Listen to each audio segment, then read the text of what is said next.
Olá, hoje vamos responder uma questão que caiu há poucos anos na Universidade Federal de Minas Gerais. Uma questão com enunciado bastante simples que diz assim: qual a relação entre a Revolução Industrial e a mineração?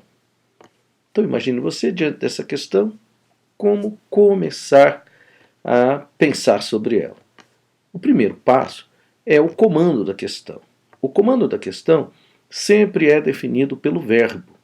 Então, aqui no caso, o verbo pede para relacionar, e estabelece dois elementos a serem relacionados: Revolução Industrial e mineração. Bom, aí é que está o nó da questão. Você lembra da Revolução Industrial, conjunto de mudanças técnicas e máquinas, né, que surgiram na Inglaterra, primeiramente no século XVIII, e a mineração, um ciclo econômico que existiu no Brasil no mesmo período. Opa, ao relacionar, você já percebe o primeiro ponto em comum, que é a temporalidade, a linha do tempo. Ambos, né, os dois conteúdos propostos pela questão ocorreram ao mesmo tempo. Então a gente chama isso de uma relação sincrônica, fatos que ocorreram no mesmo período. Porém, o problema persiste. O que tem a ver uma coisa com a outra? É preciso aqui, e é isso que é o segredo para esse tipo de questão, você tentar verificar um ponto em comum que associe esses dois fatos que já sabemos ocorreram no mesmo tempo, para que, enfim, um possa ser causa do outro, um possa ser consequência do outro, um possa ser desdobramento do outro, um possa ter influenciado o outro, enfim, esta é a grande dificuldade da questão.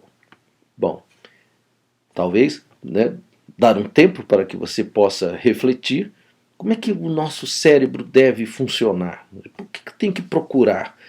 Evidentemente sabemos que o Brasil no século XVIII era colônia de Portugal. Então esse ouro saía daqui e ia para Portugal, principalmente como forma de pagamento dos impostos e por conta do pacto colonial. Agora a questão está pedindo para relacionar com a Revolução Industrial, que é inglesa. Então precisamos achar essa pontezinha que falta, que é como o ouro de Portugal foi parar na Inglaterra, para que possa, e aí seria lógico, e responderia a questão, estabelecer a tal relação. A resposta está no seguinte: Portugal e Inglaterra possuíam acordos entre si.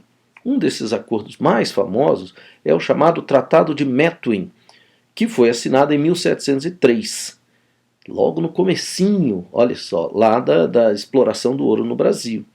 Esse tratado, também chamado de Tratado de Panos e Vinhos, ele era um tratado muito ruim para a economia portuguesa, mas muito bom para a elite portuguesa. Veja só, já desde essa época, a elite assinava acordos desastrosos para a economia do país, porém muito benéfico para os seus próprios bolsos. Qual era o tratado? Portugal daria preferência aos tecidos ingleses e, em troca, a Inglaterra daria preferência aos vinhos portugueses. Por que isso era desastroso para a economia portuguesa? Porque era uma relação deficitária. Os vinhos custavam barato e os tecidos custavam caro. Então, na medida que Portugal destinava, por exemplo, 100 em valor de vinhos para a Inglaterra vendia 1000 em valor de tecidos para Portugal. Por que a elite portuguesa não estava muito preocupada com isso a longo prazo e mais interessada em embolsar aquilo que lhe cabia? Porque tinha um ouro brasileiro para poder cobrir esse déficit. Logo, ao longo de todo o século XVIII, o ouro brasileiro acabou abastecendo os empresários têxteis ingleses e o governo inglês. Com esses recursos, não somente eles, mas com esses recursos, financiou-se o desenvolvimento tecnológico da Inglaterra, conhecido como Revolução Industrial. Então, né, veja só como isso é bacana, né? Toda vez que você encontrar um inglês e ele falar que o país dele desenvolveu a Revolução Industrial, você já tem uma resposta pronta para dizer para ele: mas foi com o nosso dinheiro, foi com o ouro brasileiro. E, além disso, você aprende a responder uma questão importante que, como já caiu na UFMG, pode cair no seu próximo vestibular. Até a próxima.